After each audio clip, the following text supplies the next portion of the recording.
December 11th, 1941. North Pacific, east of Hawaii. The sea is calm, almost deceptively so. Commander Takeshi Morita, Imperial Japanese Navy, stands in the cramped conning tower of his submarine as the boat runs just below the surface. Diesel engines humming steadily. Condensation beads on steel bulkheads. The air smells of oil, sweat, and recycled breath. Every sound is magnified. The clank of a valve, the scrape of a boot, the soft murmur of whispered orders. Through the periscope, Morita sees it. Smoke on the horizon. He raises the scope again, adjusts focus, and the shape resolves into something unmistakable. An American merchant ship, alone, moving steadily eastward. No escorts, no zigzag. No apparent awareness that anything dangerous exists beneath the waves. It feels unreal. 3 days ago, Pearl Harbor burned. Battleships lay broken in shallow water. The American Pacific Fleet, so long regarded as Japan's greatest obstacle, had been caught asleep.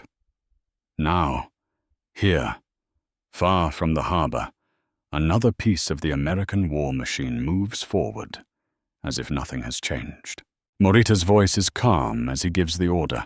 Prepare torpedoes, bow tubes. Men move instantly, silently. This is what they trained for. Years of doctrine, of night attacks, of calculated aggression built around one central belief, that Japan's submarines, handled aggressively, could sever American supply lines and strangle any attempt at recovery. The torpedoes are set. Range closes. At the right moment, Morita gives the final command. Fire! The submarine shudders slightly as the torpedoes leave their tubes. Seconds stretch. Then, a distant, hollow detonation. A column of water and flame erupts against the merchant ship's hull. Another explosion follows. The ship begins to list almost immediately, smoke pouring skyward. Through the periscope, Morita watches men scramble on deck, tiny figures against the vast ocean. Lifeboats are lowered in haste. There is no escort fire, no counterattack. It is clean, efficient, almost surgical. Below, the crew allows themselves brief smiles, quiet nods. Not celebration, professionalism. This is the opening of a campaign they believe will be decisive. Morita records the sinking carefully in the logbook. Tonnage estimated. Position marked. Another blow against an enemy already reeling, and he is not alone. Across the Pacific, Japanese submarines fan outward, off the American west coast, near Australia, along vital sea lanes that carry oil, food, and equipment. Early reports are encouraging. Ships sunk, tankers burning, convoys scattered. In Tokyo, staff officers review the numbers with satisfaction. American shipping, they conclude, is vulnerable. Too vulnerable. The Americans, after all, have always relied on trade, on movement, on oceans that connect rather than protect. Remove the ships, and the war effort collapses under its own weight. Morita believes this deeply. He has studied American industrial capacity, or what Japanese intelligence believes it to be. Peacetime yards, labor disputes, inefficient management, a society unused to sustained sacrifice. Sink the ships faster than they can be built, and the war is won before it truly begins. Days later, Morita surfaces at night to recharge batteries. The stars are sharp, cold, indifferent. He leans against the rail and thinks of the merchant ship breaking apart somewhere behind them, swallowed by the sea. This is how it will go, he tells himself. One ship at a time. Weeks pass. January turns into February. Morita claims more sinkings. His crew grows confident, almost routine in their execution. American shipping lanes seem endless, but so do the opportunities to strike them. Then something strange happens. On his next patrol route, an area where he knows he has already sunk multiple ships, Morita sights another convoy, not smaller, larger, more ships, closer together. Still lightly escorted, but clearly more numerous than before. He frowns slightly as he counts masts through the periscope. This should not be happening. He sinks one ship, then another. Depth charges force him deep, rattling bolts and shaking lights. He evades, patient, disciplined. When he surfaces days later, he expects the area to feel emptier. Instead, there are more smoke plumes on the horizon. Back in his cabin, Morita studies his charts. Sinkings marked in red, dates precise, losses heavy. And yet the traffic does not thin. It thickens. He writes a careful note in his patrol report, choosing his words cautiously. Enemy shipping presence remains unexpectedly high despite confirmed sinkings. It is not a complaint, just an observation.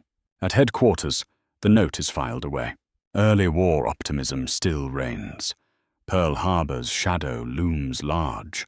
The Americans are assumed to be disorganized, scrambling, weeks, months away from any coherent response. But beneath the surface, a question has begun to form. If American ships are being sunk, why do they keep coming? As Morita orders his submarine back into attack depth, he feels something unfamiliar creep into his calculations.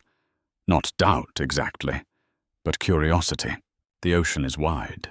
The enemy seems inexhaustible, and the war, he realizes, may not be decided by how many ships he sinks this month, but by how many appear next month to replace them.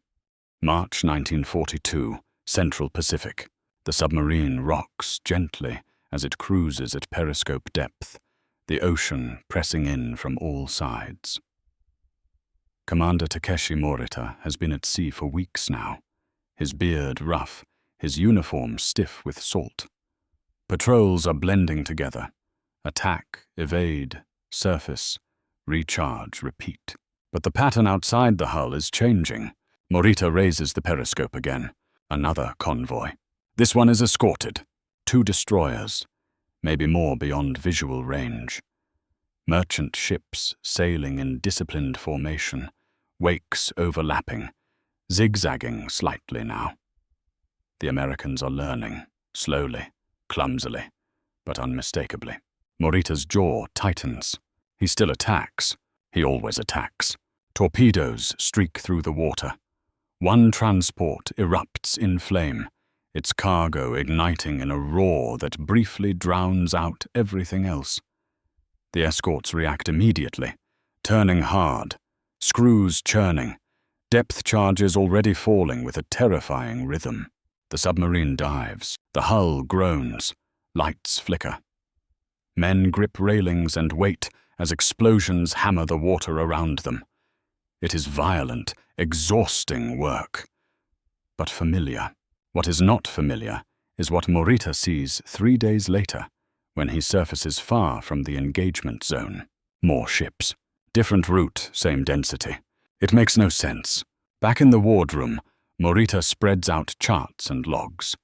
He does the arithmetic himself, running his finger along red ink marks that represent confirmed sinkings. Dozens of thousands of tons. In theory, this should matter. In theory, American shipping capacity should be shrinking. Yet reports from other submarine captains tell the same story. More convoys.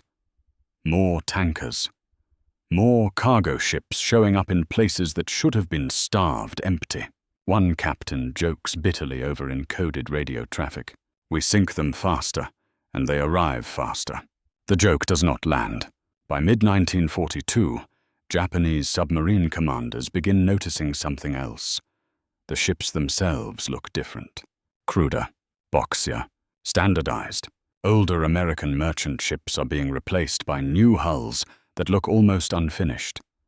Straight lines, minimal superstructure, no elegance, no attempt at efficiency beyond function. They look like they were stamped out, one officer writes. Stamped out. Morita files another report, more detailed this time. Enemy shipping losses appear to be offset by rapid replacement. New vessels observed exhibit simplified design, suggesting mass production. The language is clinical, carefully neutral. At headquarters, analysts read it with mild irritation.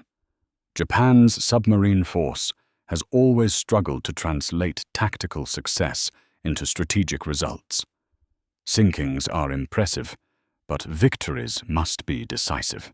Perhaps the Americans are merely diverting ships from other routes.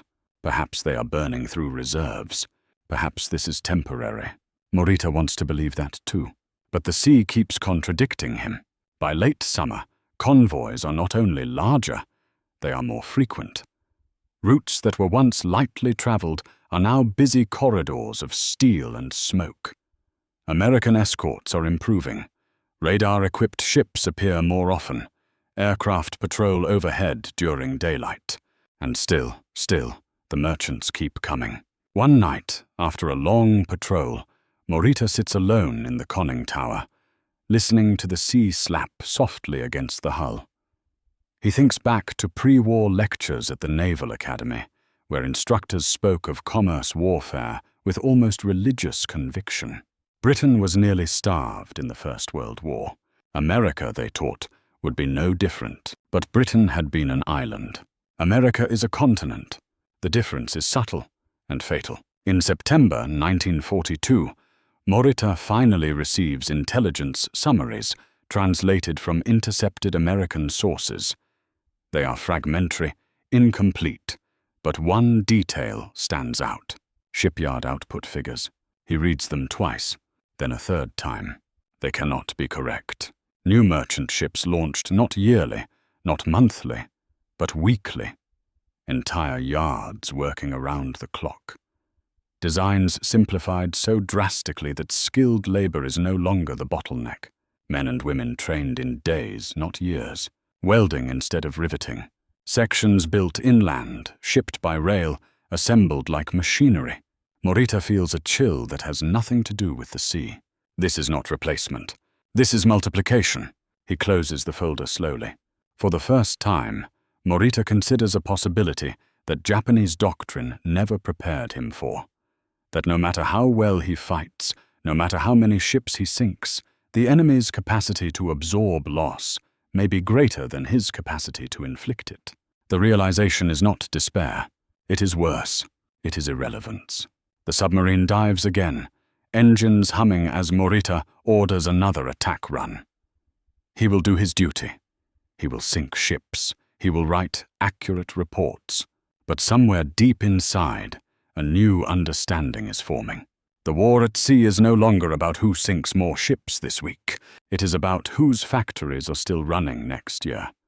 October 1942, waters east of the Philippines. The ocean looks the same as it always has.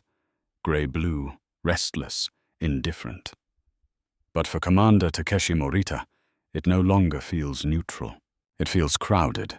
His submarine glides at periscope depth, engines slowed, crew tense.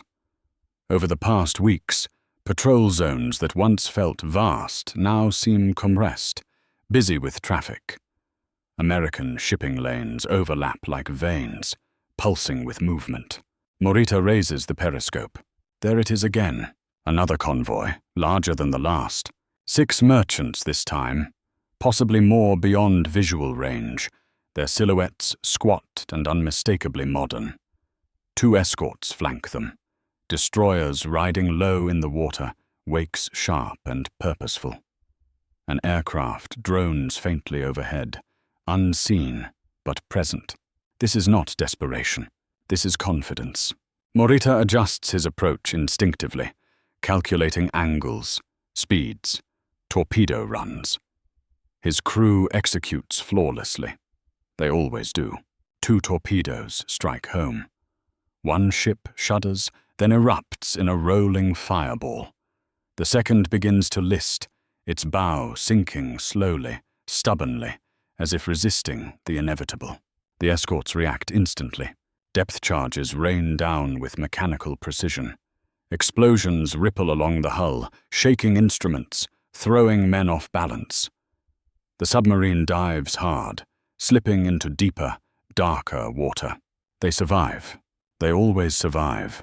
But when Morita surfaces days later, battered but intact, he sees something that steals the satisfaction from the kill. More smoke on the horizon.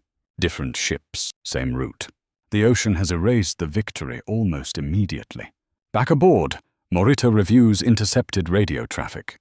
American convoy schedules are tighter now. Escort coordination smoother. Replacement ships are already assigned before losses are fully confirmed. It is as if the Americans are not reacting to sinkings. They are ignoring them. In November, Morita is summoned to a command conference at Truk. Submarine captains from across the Pacific gather in a dim briefing room.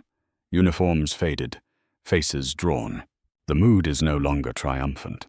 Charts are displayed showing shipping losses, impressive, undeniable. But beside them, new charts appear.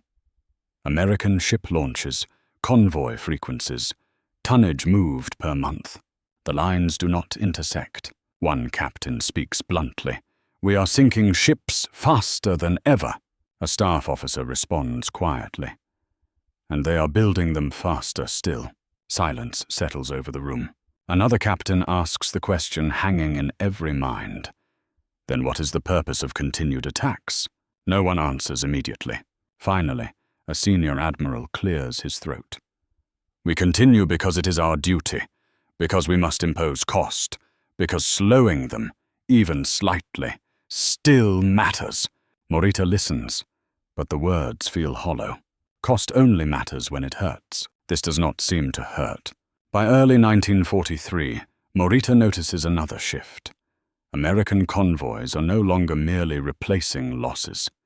They are expanding operations. New routes appear. Remote island bases are supplied with ease. Airfields bloom overnight in places that once seemed unreachable. Every advance is preceded by ships. Every ship lost is replaced by two more. Morita attacks again and again.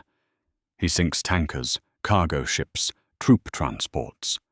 Each victory is logged, celebrated briefly, then swallowed by the relentless flow of replacements.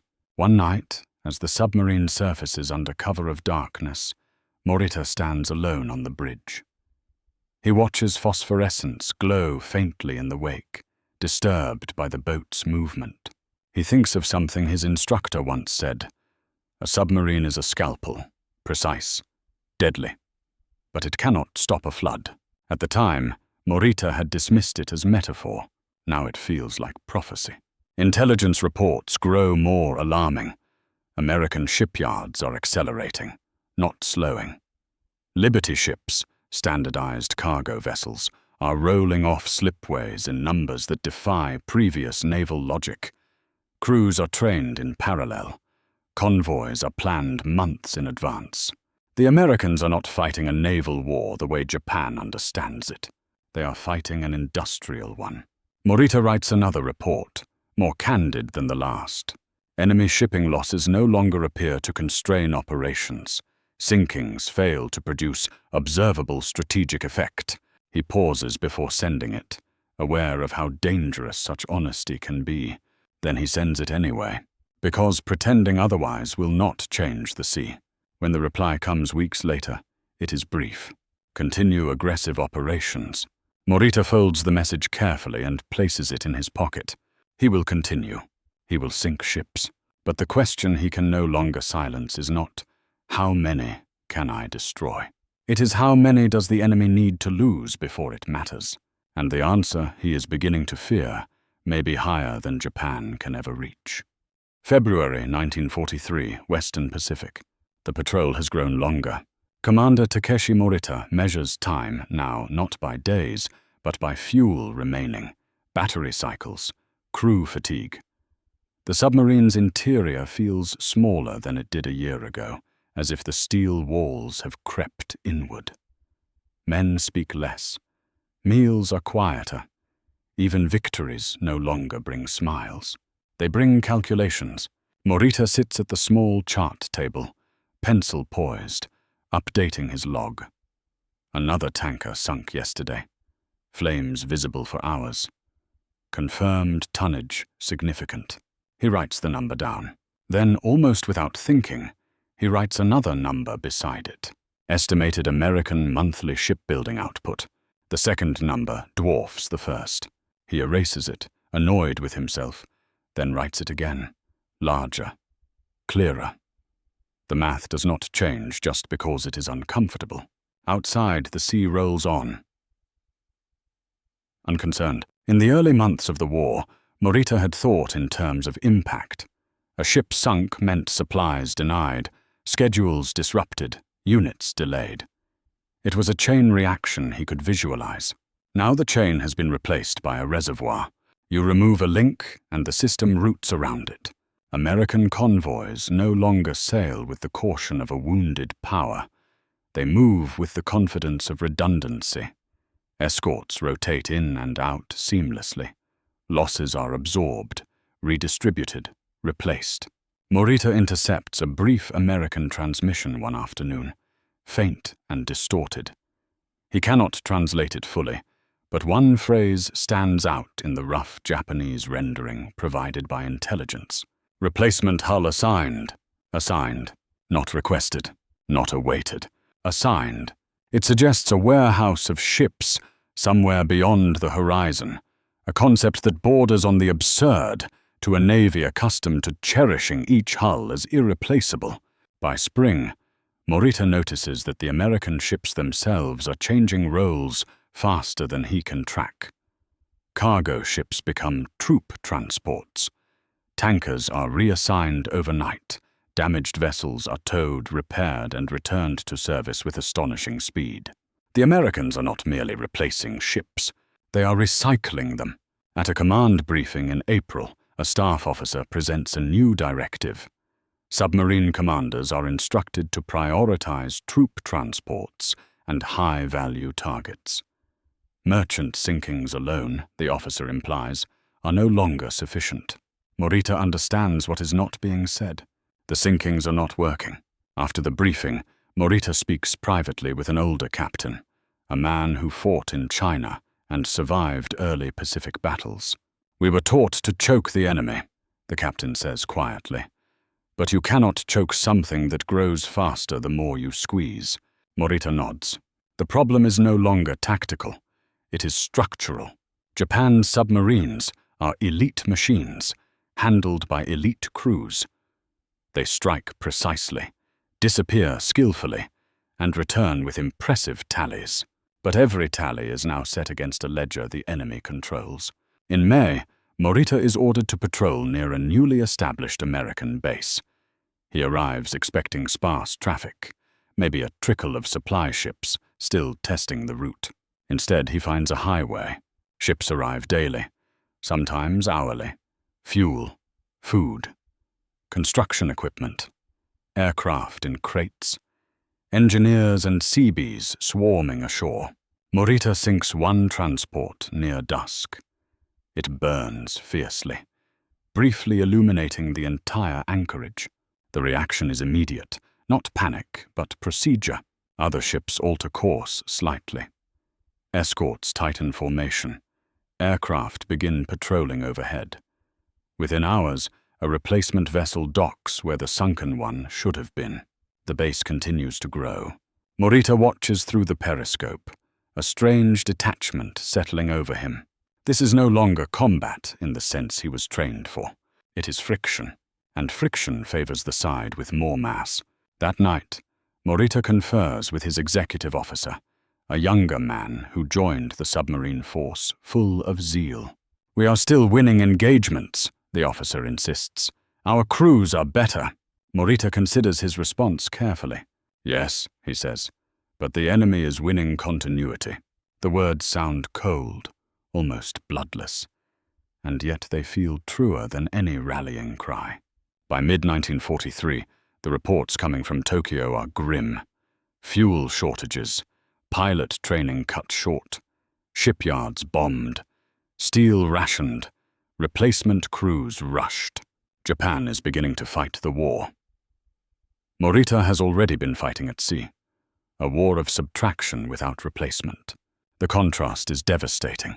Morita writes one final report from this patrol, the most honest yet. Enemy shipping losses no longer correlate with operational delay. Industrial replacement exceeds destruction capacity. Continued attrition unlikely to alter strategic trajectory. He knows how it will be received. Filed, acknowledged, ignored.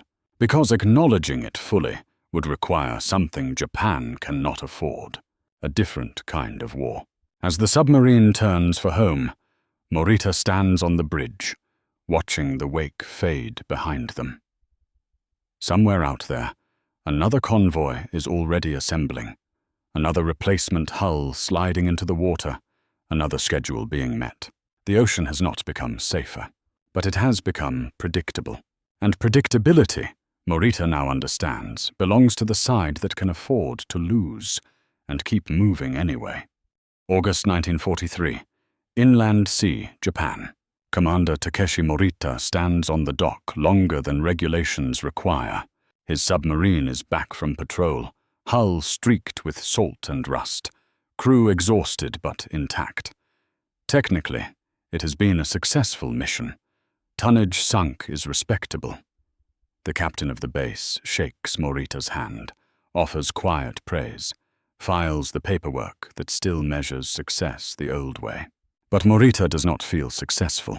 Across the harbor, a single freighter is tied up at the pier.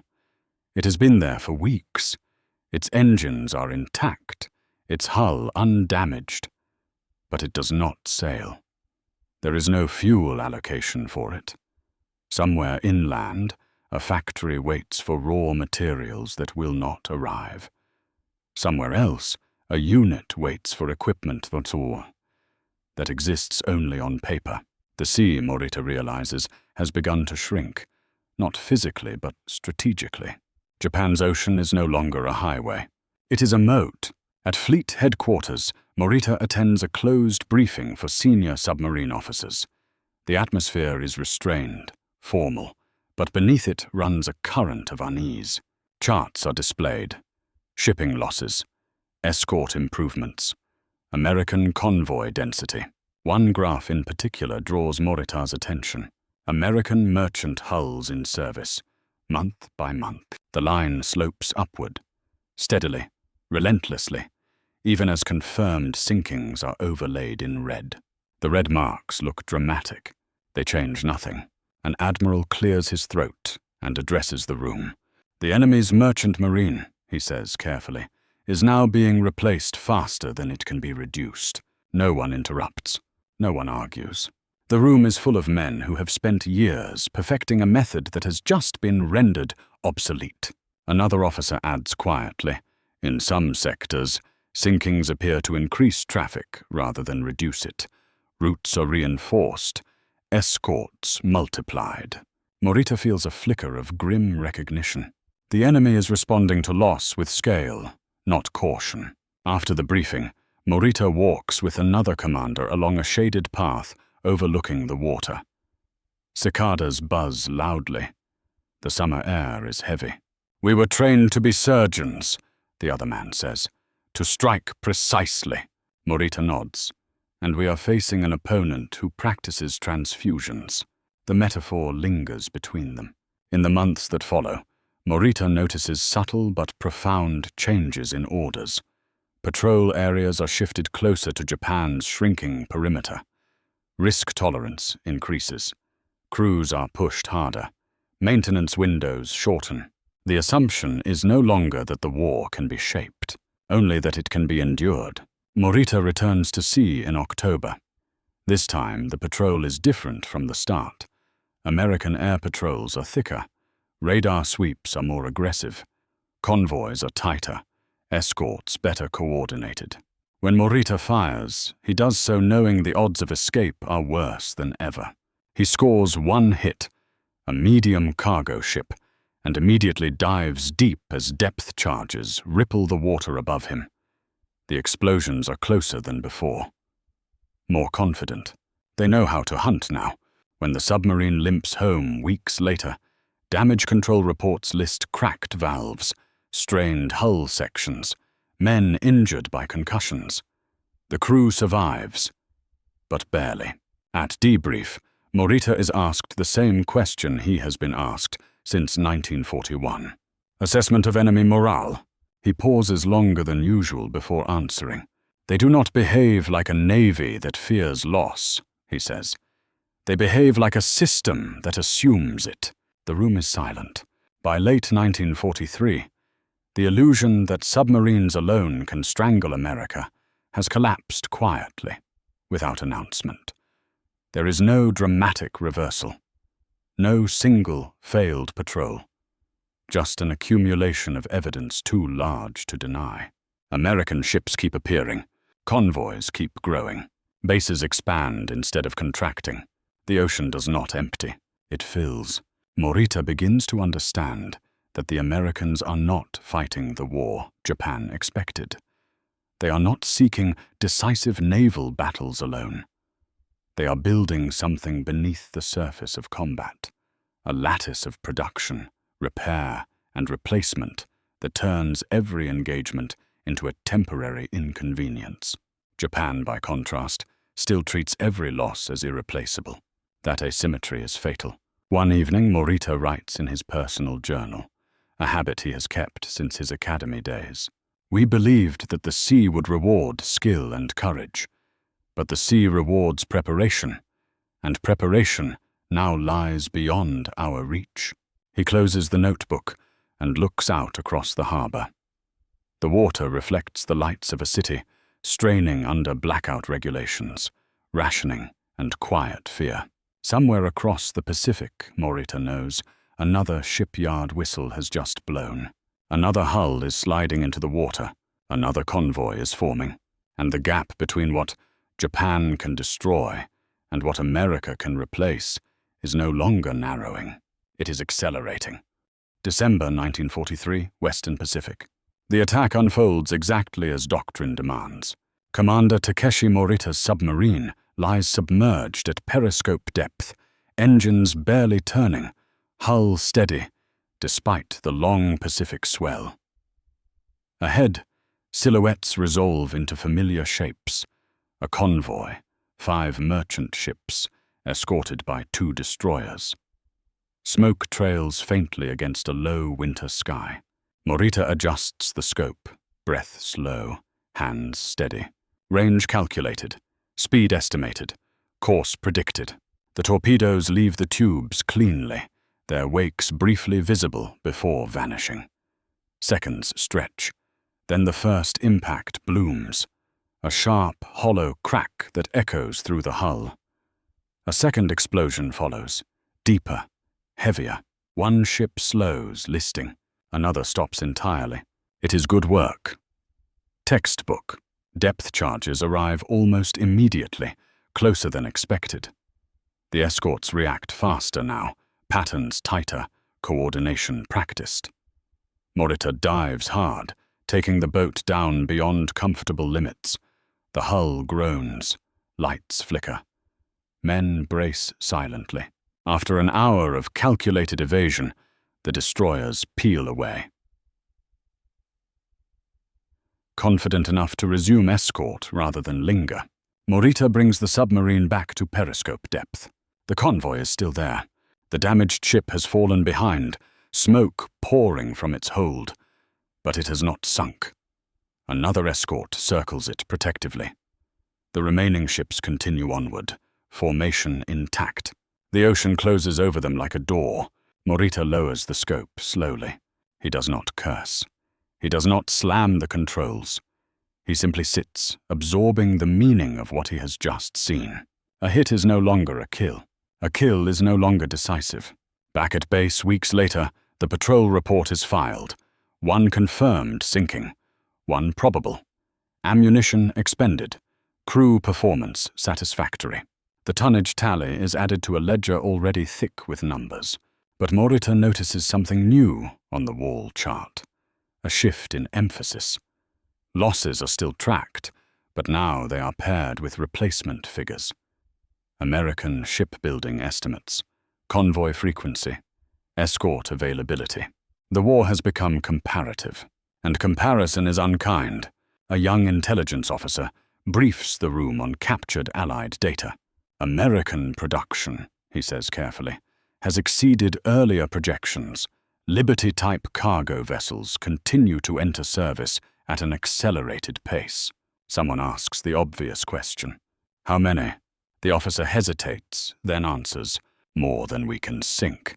No one challenges him, because by now everyone has seen it. Japanese submarines still strike. They still sink ships. Crews still perform bravely, skillfully, often at terrible personal cost. But the effect is no longer cumulative. It is absorbed. Morita watches newer commanders arrive at the base. Younger men, trained faster, with fewer hours at sea. Their questions are sharper, their expectations different. Where are the decisive patrol areas? One asks. Morita does not answer directly. There are no empty seas anymore, he says instead.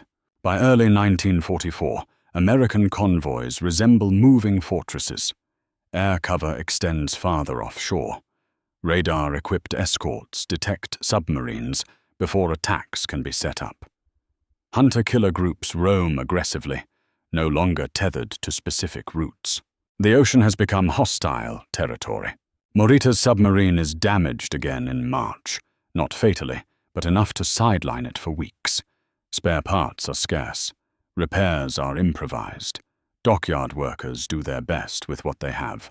Across the Pacific, Morita knows, damaged American ships are not sidelined. They are replaced. That difference grows heavier with every patrol. One evening, Morita sits with several commanders in a small mess room, tea cooling in their cups. The conversation drifts, carefully, quietly, to the future. We used to believe, one man says, that if we cut the arteries, the body would die. Morita nods. But we are not fighting a body. The others look at him. We are fighting a factory, he continues. Factories do not bleed. They replace. Silence follows. By mid-1944, submarine sinkings are still announced publicly as victories. Newspapers print figures. Communiques speak of success. But inside the fleet, the language has changed. Sinkings are now described as delays, temporary disruptions. The goal is no longer to stop American logistics, only to slow them. Morita understands what that means. Japan has lost the initiative beneath the waves. The submarine, once imagined as the great equalizer, has become a harasser. Dangerous, costly, but strategically insufficient. The Americans have accepted loss as part of their system. Japan cannot. That asymmetry defines everything now. On his final patrol of the year, Morita spots a convoy so large he mistakes it at first for a task force. Ships stretch to the horizon. Escorts crisscross constantly. Aircraft circle overhead. He does not attack. There is no opening. He records the sighting and withdraws.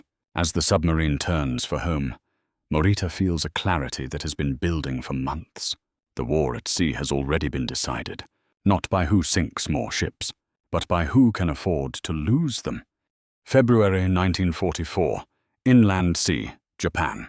Commander Takeshi Morita stands on the pier longer than necessary, watching a newly commissioned submarine slide past tugboats and into open water. Its hull is clean, its paint fresh, its crew young. Too young.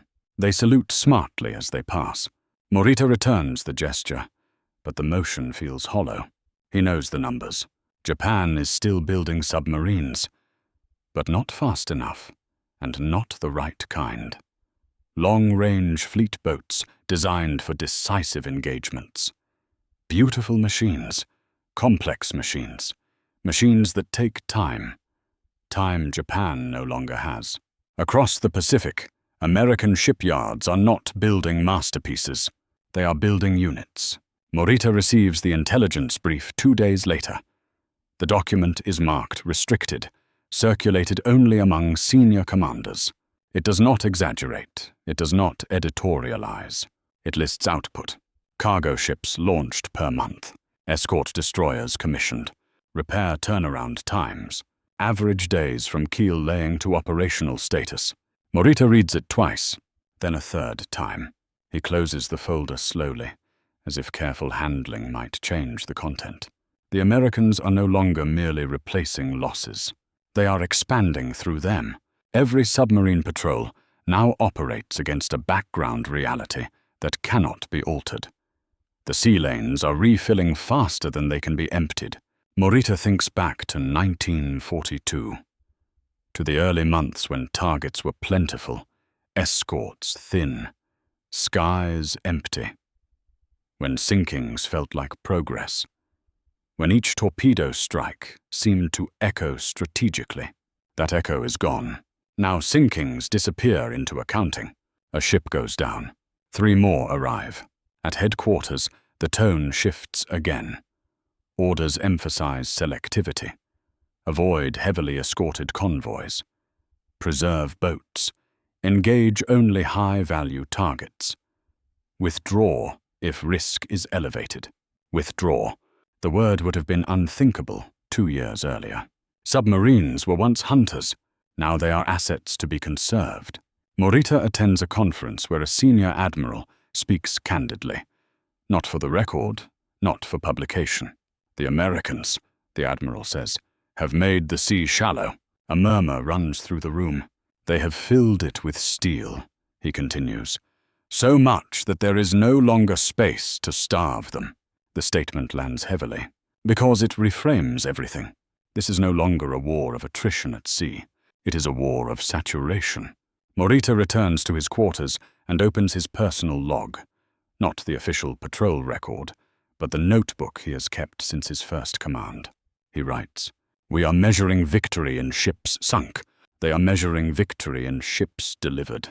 That single distinction explains the war more clearly than any briefing. By mid-1944, Morita notices another change. Subtle, but unmistakable. American crews are different now. Less cautious, more assertive. Escorts pursue contacts aggressively. Aircraft linger overhead longer than fuel constraints once allowed. They behave like men who know reinforcements are already on the way. Confidence is contagious. Japanese submariners feel the opposite effect. Each patrol feels heavier, riskier. Losses are irreplaceable. Experienced commanders disappear and are not replaced with equivalents. Doctrine begins to erode under reality. Morita mentors younger officers when he can, but he knows he is passing on skills for a kind of war that is ending. One evening, a junior commander asks him directly, "Sir, do our attacks still matter?" Morita does not answer immediately. "They matter tactically," he says at last. "They no longer matter structurally." The young officer frowns. Morita gestures toward the harbor, where merchant traffic moves slowly, carefully, under watchful eyes. "A structure collapses when you remove key supports," he continues, "but the Americans have built a structure with no single point of failure." By late 1944, the Pacific War map tells the story plainly. Island after island falls. Supply lines stretch outward, not inward. American logistics advance behind combat units like a second front. Submarines still operate. They still kill, but they no longer decide. Morita's final patrol of the war is uneventful. Few targets. Heavy air patrols. He returns with torpedoes unused. That would once have felt like failure. Now it feels inevitable. As he steps off the submarine for the last time, Morita pauses and looks back at the vessel. Scarred, older than its years, a survivor of a vanished phase of the war. He understands now what Japanese commanders struggled to articulate. They did not lose the submarine war because their crews lacked skill. They lost it because they were fighting a disappearing ocean, one that refilled itself faster than destruction could empty it. The Americans did not win by avoiding loss. They won by planning for it.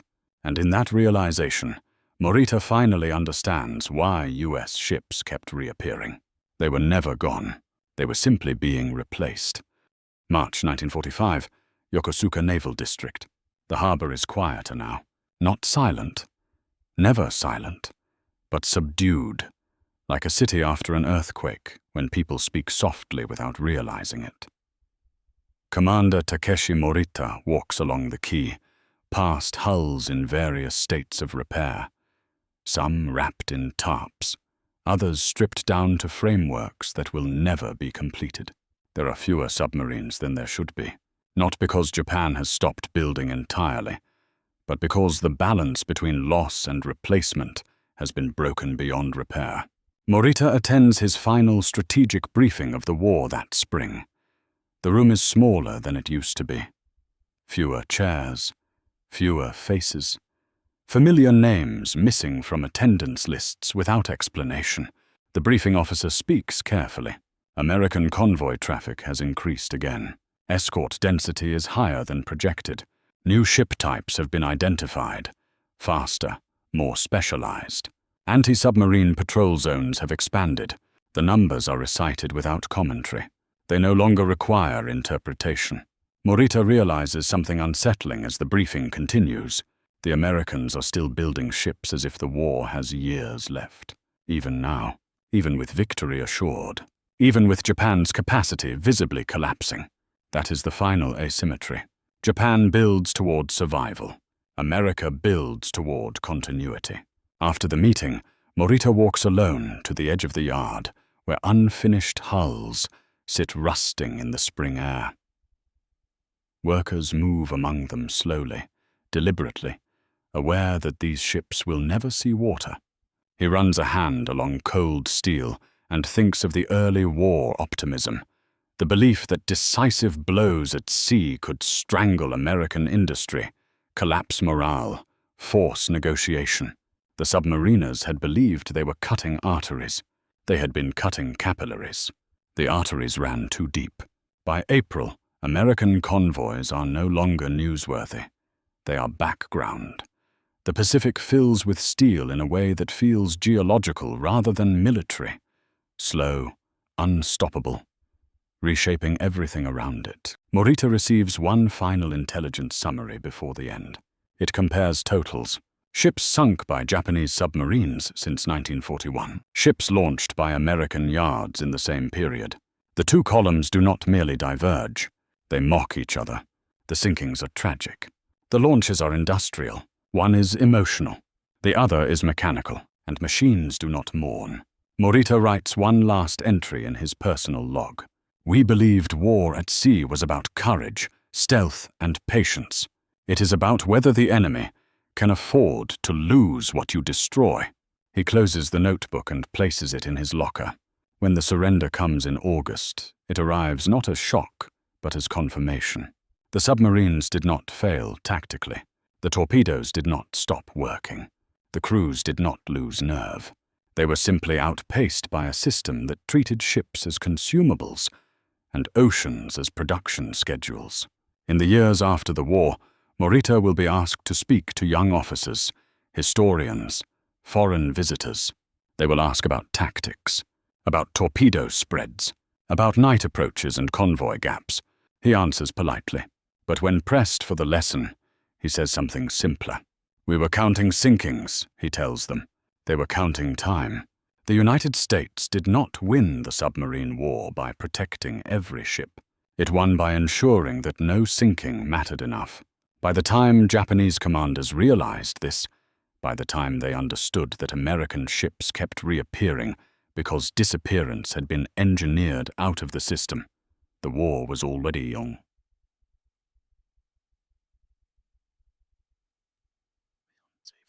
Not because Japan had lost at sea, but because America had mastered replacement on land.